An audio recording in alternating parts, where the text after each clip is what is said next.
Hi, good morning. അങ്ങെൻ്റെ മാതാവു പിതാവുമങ്ങ്, അങ്ങൻ സഖാബന്ധുവുമങ്ങു തന്നെ. അങ്ങെൻ്റെ വിദ്യാധനമങ്ങു മാത്രം, അങ്ങാണെനിക്കൊക്കെയുമെൻ്റെ ദേവ.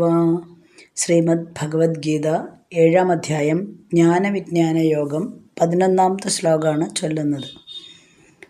ബലം ബലവതാമസ്മി കാമരാഗവിവർജിതം, ധർമാവിരുദ്ധോ ഭൂതേഷു കാമോസ്മി ഭരതർഷഭ. മലയാളം: കാമരാഗങ്ങൾ വേറിട്ടു ബലവാന്മാർക്കു ശക്തി ഞാൻ, ധർമ്മം കൈവിട്ടിടാതുള്ള ജീവിതൻ കാമമാണു ഞാൻ. ഭരതർഷഭ, ഹേ ഭരതശ്രേഷ്ഠ, അർജുനനെ വിളിക്കുകയാണ്. ബലവതാം, ബലവാന്മാരുടെ, കാമരാഗ വിവർജിതം, കാമരാഗങ്ങൾ ഇല്ലാത്ത, ബലം അസ്മി, ആത്മബലം ഞാനാകുന്നു. ഭൂതേഷു ധർമ്മവിരുദ്ധ കാമഃ അസ്മി, ജീവികളിലെ ധർമ്മവിരുദ്ധമല്ലാത്ത കാമവും ഞാനാകുന്നു. അപ്പം ഞാൻ ആരാണ് എന്നുള്ളത് തെളിയിച്ചു കൊടുക്കുകയാണല്ലോ. കഴിഞ്ഞ കുറേ ശ്ലോകങ്ങളിലായിട്ട് വിവരിച്ചു കൊണ്ടിരിക്കുകയാണ്. അനുഭവം ജ്ഞാനത്തെ വിജ്ഞാനമാക്കി മാറ്റുന്നതിനുള്ള വഴികളാണ്. ഈ ആധ്യാത്മികമായിട്ടുള്ള അറിവ് നേടിയവരെല്ലാവരും തന്നെ ഒരേപോലെയുള്ളവരാവണമെന്നില്ല. അവരുടെ ഇടയിലും എന്തുണ്ടാവും? ഉത്തമനായിട്ടുള്ള ആൾക്കാരുണ്ടാവും, കുറച്ച് കുറവ് മധ്യമന്മാരായിട്ടുള്ള ആൾക്കാരുണ്ടാവും, കുറച്ചും കൂടെ കുറഞ്ഞ് മന്ദന്മാരായിട്ടുള്ള ആൾക്കാരും ഉണ്ടാവും. ഇനി ഇതിൽ പറയുന്നത് ബലവാന്മാരുടെ കാമരാഗങ്ങൾ ഇല്ലാത്ത ബലം ഞാനാകുന്നു എന്നാണ്. അപ്പോൾ ബലം എന്ന് പറയുമ്പോൾ സാധാരണ നമ്മൾ കാമരാഗങ്ങളുടെ സമ്മർദ്ദം കാരണമാണ് നമ്മൾ ബലം എന്നുള്ള വാക്ക് ഉപയോഗിക്കുന്നത്. അത് രണ്ടാണ്. കാമവും രാഗവും രണ്ടാണ്.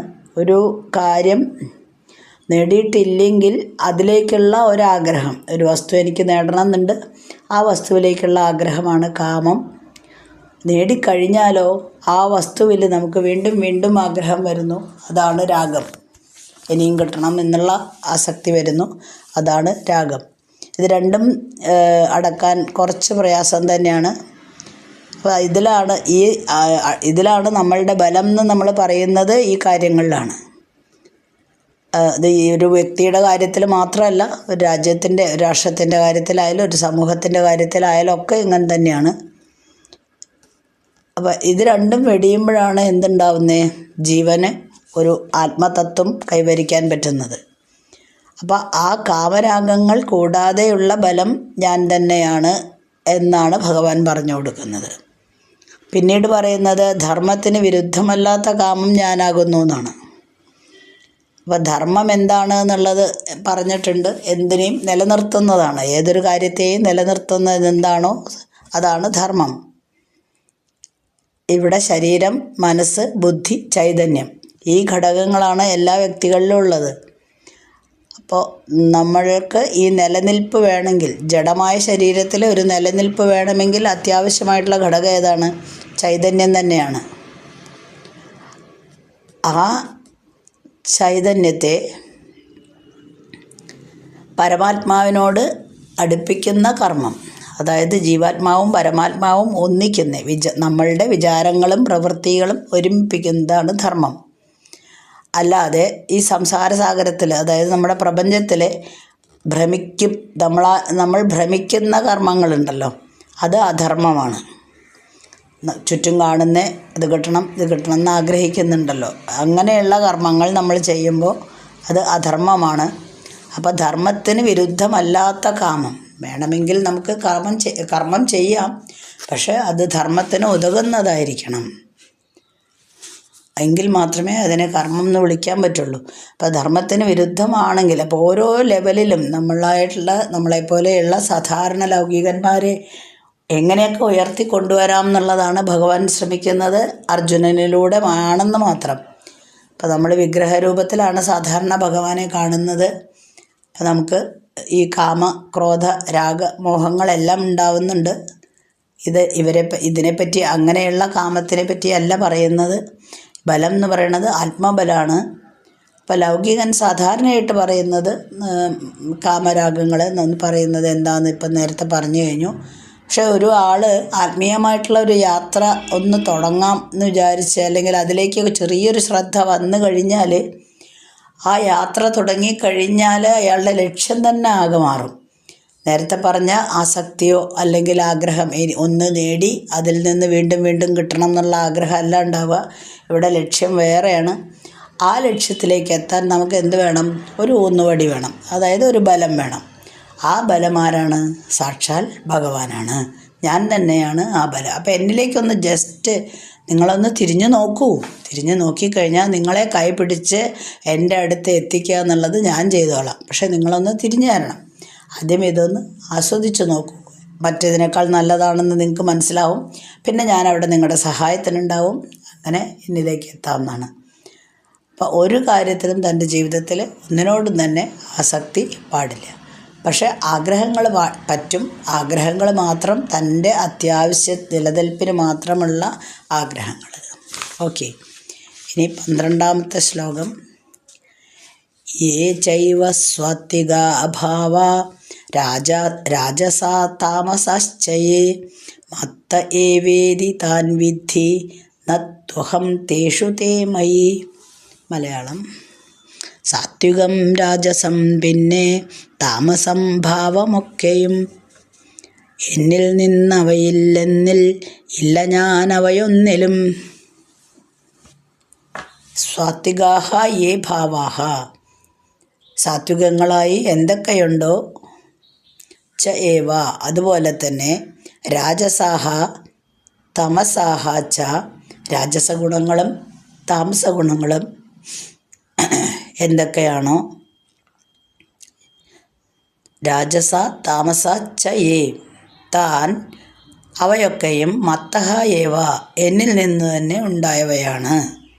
ഇതി വിദ്ധി എന്ന് മനസ്സിലാക്കിയാലും, തു അഹം തേഷു ന തേ മയി എങ്കിലും ഞാൻ അവയിലില്ല, അവ എന്നിലാണ് കുടികൊള്ളുന്നത്. നമ്മൾ കഴിഞ്ഞ 2 ശ്ലോകം മുന്നേ പറഞ്ഞിട്ടുണ്ടായിരുന്നു. ഒരു നൂലിൽ മണികൾ കോർത്ത് വെച്ച് കഴിഞ്ഞാൽ ആ ചരടിനെ കാണാൻ പറ്റില്ല. ആ മണികളുടെ അല്ലെങ്കിൽ ആ മുത്തുകളുടെ ഭംഗിയാണ് നമ്മൾ എടുക്കുന്നത്. അപ്പോൾ ഇവിടെ പരമാത്മാവ് എന്താണെന്നുള്ളത് മനസ്സിലാക്കാൻ പറ്റുന്നില്ല. അതിനുള്ളിൽ കോർത്തിട്ടുള്ള മുത്തുകൾ പോലെ നമ്മൾക്ക് അത് മാത്രമേ കാണുന്നുള്ളൂ. അപ്പം മനസ്സിൻ്റെയും ബുദ്ധിയുടെയും തലങ്ങളിൽ പ്രകടമാവുന്ന 3 ഭാവങ്ങളാണല്ലോ ഈ സത്വഗുണം, രജോ ഗുണം, തമോ ഗുണം. ഇത് 3ഉം കൂടിയിട്ടാണ് നമ്മളുടെ എല്ലാ സങ്കല്പങ്ങളെയും ചിന്തകളെയും ഒക്കെ ഭരിക്കുന്നത്. അത് ചിലർക്ക് അതിൽ സാത്വികം കൂടാം, ചിലർക്ക് 2ാമത്തെ ഗുണമായിരിക്കും കൂടുന്നത്, ചിലർക്ക് താമസ ഗുണമായിരിക്കും കൂടുന്നത്. ഇതെപ്പോഴും നമ്മളുടെ മനസ്സെന്ന് പറഞ്ഞിട്ടുണ്ടെങ്കിൽ ഇത് 3ഉം കൂടെ കൂടിയതാണ്. അപ്പോൾ ഇതെല്ലാം ആത്മാവിൽ നിന്നാണ് ഉദയം ചെയ്യുന്നത്. അപ്പോൾ ഒന്നും കൂടെ ഭഗവാൻ ആവർത്തിക്കുകയാണ്, ആത്മാവ് മാത്രമേ ഉള്ളൂ, അതിൽ നിന്ന് ഉണ്ടാവുകയാണ് ഇത്. അപ്പം നമ്മൾ നേരത്തെ പറഞ്ഞ പോലെ കടലിൽ നിന്ന് അലകൾ പൊന്തി വരുന്നു, പക്ഷേ അതിൻ്റെ തിരിച്ച് അത് കടലിലേക്ക് തന്നെയാണ് എത്തുന്നത്. മണ്ണിൽ നിന്ന് മൺപാത്രങ്ങൾ ഉണ്ടാക്കുന്നു, സ്വർണത്തിൽ നിന്ന് ആഭരണങ്ങൾ ഉണ്ടാക്കുന്നു.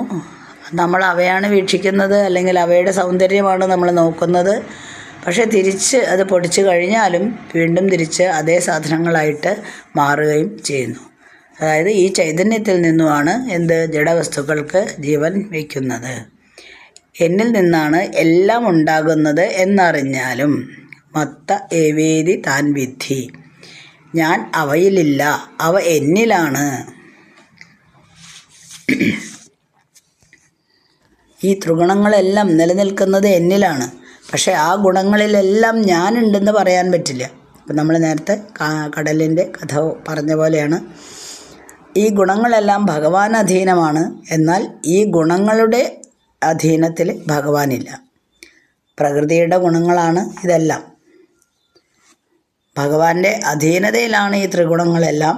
എന്നാൽ ഈ ത്രിഗുണങ്ങളിൽ മുഴുവനായിട്ടും ഭഗവാൻ ഉണ്ടാവണമെന്നും ഇല്ല. ഒരു കയറ് കണ്ടിട്ട് പാമ്പാണെന്ന് തെറ്റിദ്ധരിക്കുമ്പോൾ അവിടെ നമ്മൾ പാമ്പിനെ മാത്രമേ കാണുന്നുള്ളൂ. സത്യത്തിൽ അതെന്താണ്? കയറാണ്. അതാരെങ്കിലും മനസ്സിലാക്കണ്ടോ? ഇല്ല. തിരമാലകൾ ഉണ്ടാക്കുന്നു, തിരമാലകളെ നമ്മൾ കാണുന്നത്. അത് കടലിലെ വെള്ളം തന്നെയാണ് എന്ന് മനസ്സിലാവുന്നില്ല. കാരണം തിരമാലകൾ വീണ്ടും ലയിക്കുന്നത് കടലിൽ തന്നെയാണ്. അതാണ് എല്ലാം ഭഗവാനിലാണ് എല്ലാം. ഞാൻ അവയിലില്ല. തിരമാല എന്ന് പറയുമ്പം കുറച്ച് വെള്ളം മുകളിലേക്ക് പൊന്തി വരുന്നു എന്ന് മാത്രമേ ഉള്ളൂ. ഒരു കടലിലെ വെള്ളം മുഴുവനായിട്ടും തിരമാലയിൽ കാണപ്പെടുന്നില്ല. പക്ഷെ തിരിച്ചത് ലയിക്കുന്നത് എവിടെയാണ്? കടലിൽ തന്നെയാണ്. അതുകൊണ്ടാണ് അങ്ങനെ പറഞ്ഞത്. ഒരു പ്രകൃതി ഒരു പുരുഷനെ ആശ്രയിച്ചാണ് നിൽക്കുന്നത്. പക്ഷേ പുരുഷൻ പ്രകൃതിയെ ആശ്രയിക്കുന്നില്ല എന്നുള്ളതാണ് അതിൻ്റെ തത്വം. ഇനി 13ാമത്തെ ശ്ലോകം. ത്രിഭിः ഗുണമയൈർഭാവേ ഏഭിः സർവമിദം ജഗത് മോഹിതം നാഭിജാനാതി മാമേഭ്യഃ പരമവ്യയം. മലയാളം. ഈ 3 ഗുണമീ ലോകമെങ്ങും മൂടിയിരിക്കയാൽ വികാരഹീനനാമെന്നെ അറിയുന്നില്ലതീതനായി. ഏഭിः ത്രിഭിः ഗുണമയൈഹി ഭാവേഹി. ഈ നേരത്തെ പറഞ്ഞ ഏഭിഹി, ഈ ത്രിഭിഹി 3 ഗുണങ്ങൾ പറഞ്ഞല്ലോ. ആ ഗുണങ്ങൾ ഗുണമയ ഭാവൈഹി, ഗുണമയ ഭാവത്തിൽ ഇതം സർവം ജഗത്, ഈ എല്ലാ ലോകവും മോഹിതമായിരിക്കുന്നു. അതായത് ലോകത്തിൽ മുഴുവനായിട്ടും ഈ ത്രിഗുണങ്ങളാണ് നിറഞ്ഞിരിക്കുന്നത്. ഏഭ്യഃ പരം അവ്യയം, ഇവയ്ക്കെല്ലാറ്റിനും അതീതനായിട്ടുള്ള മാം ന അഭിജാനാതി, എന്നെ ആരും അറിയുന്നില്ല. അതായത് നമ്മളെല്ലാം സാധാരണ ലൗകികന്മാരാണ്. അപ്പോൾ അങ്ങനെയുള്ള ആൾക്കാർക്ക് ഈ ലോകത്തിൽ ജീവിക്കുമ്പോൾ നേരത്തെ പറഞ്ഞ പോലെ 3 ഗുണങ്ങൾ, സത്വഗുണം, രജോഗുണം, തമോ ഗുണം, ഇതിലേതെങ്കിലും ഒന്ന് കൂടുതലായിട്ട് നമ്മൾ ഈ ലോകത്തെ കാണുന്നത്. ഇപ്പം നമ്മളുടെ പ്രവൃത്തികളും അങ്ങനെ തന്നെയായിരിക്കും. പ്രപഞ്ചത്തിൻ്റെ മായ കാഴ്ചകളാണ് ഇതൊക്കെ. ആ കാഴ്ചകളിൽ ഇങ്ങനെ മയങ്ങി നമ്മൾ അത് തന്നെയാണ് സത്യം എന്നാണ് മനസ്സിലാക്കുന്നത്.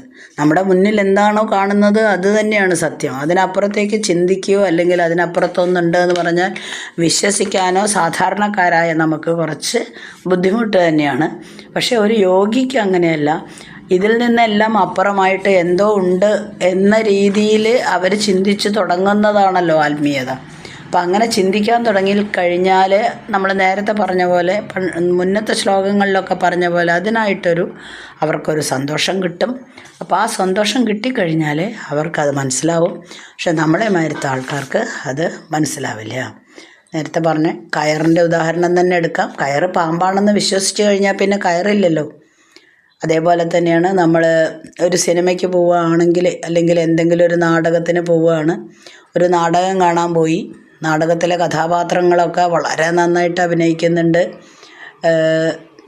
അതിൽ നമ്മളെ കരയിപ്പിക്കുന്ന രംഗങ്ങളുണ്ട്, നമ്മളെ പൊട്ടിച്ചിരിപ്പിക്കുന്ന തമാശ നിറഞ്ഞ രംഗങ്ങളുണ്ട്. അങ്ങനെ എല്ലാം കണ്ട് രസിക്കുന്ന കുറേ ആൾക്കാരുണ്ടാവും. അതേ സമയത്ത് ചെന്ന് നോക്കിയപ്പോൾ ചിലപ്പോൾ ചിലർക്ക് നാടകം കാണാൻ തീരെ ഇഷ്ടമുണ്ടാവില്ല. പ്രത്യേകിച്ച് സിനിമകളൊക്കെ ഇങ്ങനെയുള്ളപ്പോൾ പഴയ നാടകങ്ങൾ കാണാൻ ചില ആൾക്കാർക്ക് താല്പര്യം കുറയും.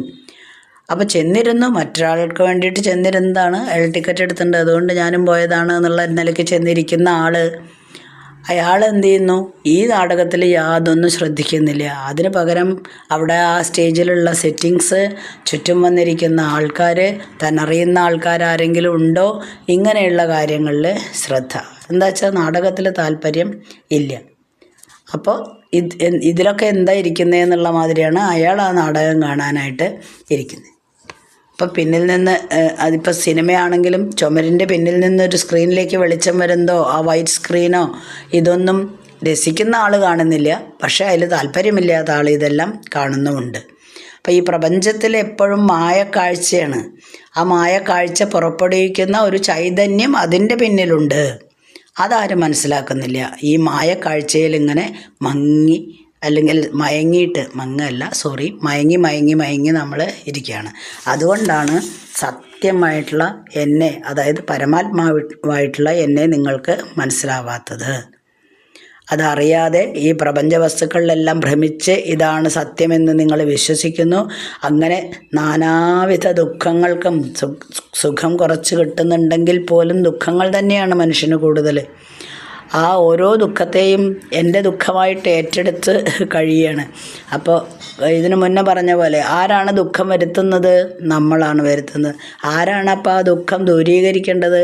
അതും നമ്മൾ തന്നെയാണ്. ഭഗവാൻ അതിലൊന്നും ചെയ്യാൻ പറ്റില്ല. കാരണം ഭഗവാൻ പറഞ്ഞു തരുന്നുണ്ട്, ഈ ദുഃഖങ്ങളെല്ലാം സുഖങ്ങളായാലും ദുഃഖങ്ങളായാലും അത് ഷോർട്ടാണ്, വളരെ കുറച്ച് കാലം നിലനിൽക്കുന്നതാണ്. ഇതിനപ്പുറത്തെല്ലാം എന്തോ ഒരു ശക്തി ഉണ്ട്, ഭഗവാനുണ്ട്. ആ ഭഗവാൻ ആരാണെന്നോ എന്താണെന്നോ മനസ്സിലാക്കാനുള്ള ഒരു കഴിവ് നമ്മൾക്ക് വേണം.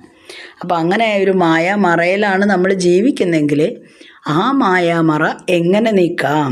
അവിടെ ഒരു ചോദ്യം വരും അല്ലേ, ഇതെങ്ങനെയാണ് ഇത് സാധിക്കുന്നത്? യോഗികൾക്ക് സാധിക്കുന്നു എന്ന് പറയുന്നു. ആത്മീയത്തിലേക്ക് തിരിഞ്ഞു കഴിഞ്ഞാൽ ഒരു സന്തോഷം അനുഭവിക്കാമെന്ന് പറയുന്നു. ഇതൊക്കെ വളരെ നല്ല കാര്യങ്ങളാണ്. പക്ഷേ ഞങ്ങൾക്ക് എങ്ങനെ അത് സാധിക്കും എന്നാർക്കെങ്കിലും, അർജുനനെ പോലെയുള്ള ആർക്കെങ്കിലും സംശയം ഉണ്ടെങ്കിൽ അത് മാറ്റുന്നതാണ് 14ാമത്തെ ശ്ലോകം. അത് നമ്മൾ അടുത്ത ദിവസമാണ് വായിക്കുന്നത്. 13 ശ്ലോകം വരെയാണ് വായിച്ചിരിക്കുന്നത്. ഓക്കെ. അസ്മിൻ പരാത്മന്നനുപാത്മകൽപേതുമിദ്ധമുത്ഥാപിത പത്മയോനി അനന്തഭൂമാമരോഗരാശിം നിരുന്ധി വാതാലയവാസ വിഷ്ണോ.